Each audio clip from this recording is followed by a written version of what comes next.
sobre a repercussão da entrevista que fizemos no sábado aqui no Jornal da Bandeirante Gente com o promotor de justiça paulista Lincoln Gaquia, que tem sofrido ameaças de morte por parte do crime organizado.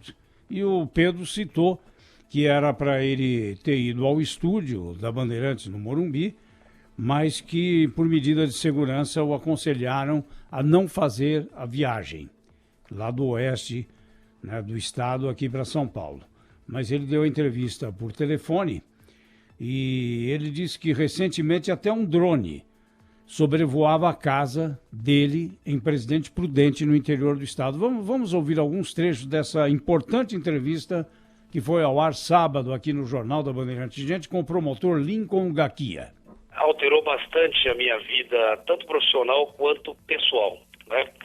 Basicamente, houve uma restrição de liberdade de ir a todos os locais públicos que eu costumava frequentar, inclusive com a família, né, como restaurantes, shows, enfim, parques. Ultimamente eu tenho ficado restrito aí à minha residência, que era um condomínio fechado, e mesmo assim eu disponho de escolta policial de frente à minha residência 24 horas por dia, e da residência para o trabalho, do trabalho para a residência, e as saídas aí realmente absolutamente necessárias.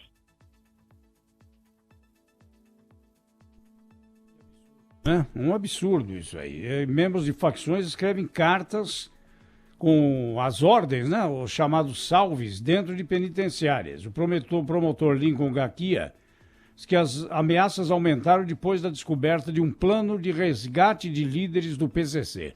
E era um plano sofisticado, né? Por conta disso, 27 integrantes da facção foram transferidos para presídios federais. Mas antes, uma boa parte da rota aqui de São Paulo foi enviada para a região dos presídios, né? Ainda assim, na visão do promotor, o PCC continua crescendo. Eu diria que ela é mais poderosa do que já foi e muito mais organizada. Temos verificado aí um crescimento exponencial. Para você ter uma ideia, o PCC tinha 3 mil integrantes fora do estado de São Paulo em 2014. Em 2019, eles têm aproximadamente 30 mil. Né? Então, o crescimento é vertiginoso, é exponencial. Bom, um preso foi flagrado, né, com ordens para matar o promotor. E ele iria entregar a carta a uma advogada, segundo o Ministério Público. Essa advogada não teve a identidade informada. Fez quase 200 atendimentos, vejam só a produção dela, hein?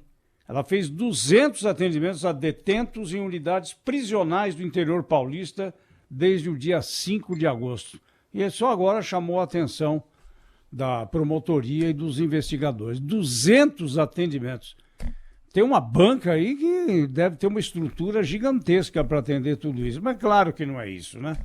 Agora, é lamentável, né? Já aconteceu com um juiz em Mato Grosso, acontece aqui não só com esse promotor Lincoln Gaquia, já tivemos um juiz de direito morto lá em Presidente Prudente pelo crime organizado.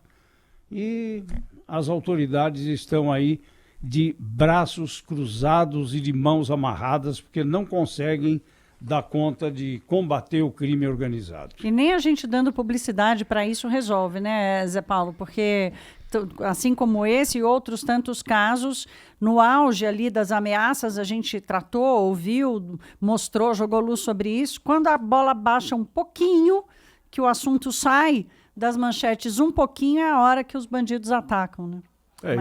E a autoridade fica à mercê disso. E quando você fala em organizado, você está falando em dinheiro, né?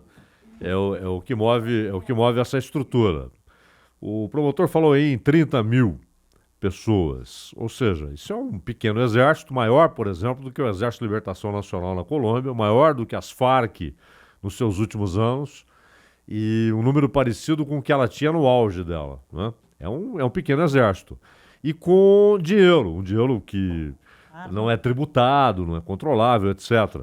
É aquele negócio, uma coisa é o crime provocado pela miséria, o crime provocado pela falta de alternativa e tal. Outra coisa é o crime... Você lembra Chicago, né, a legendária Chicago dos anos 20 e 30, porque havia ali o comércio ilegal de bebida, né, nos tempos da Lei Seca.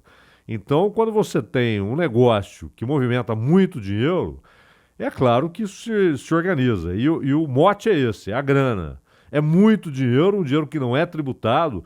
E é por isso até que, desde o Sérgio Moro, até alguns especialistas e tal, insistem na ideia de que seguir o dinheiro, essa frase que virou meio clichê, não é seguir o dinheiro, é a única maneira inteligente de você combater o negócio. É porque até agora, não é, Zaidan, nós temos tido avanços, as lideranças ou os líderes estão quase todos presos, mas eles conseguem se renovar e crescer com uma velocidade, o que indica que a forma de combatê-los está equivocada, porque o certo seria, bom, na medida em que eu consigo prender os líderes, na medida em que eu consigo supostamente encontrar a forma como eles se financiam, na medida em que eu consigo diminuir o número de homicídios, de assaltos, de ocorrências ligadas a essas facções criminosas, necessariamente elas têm de diminuir, né? E está acontecendo o contrário.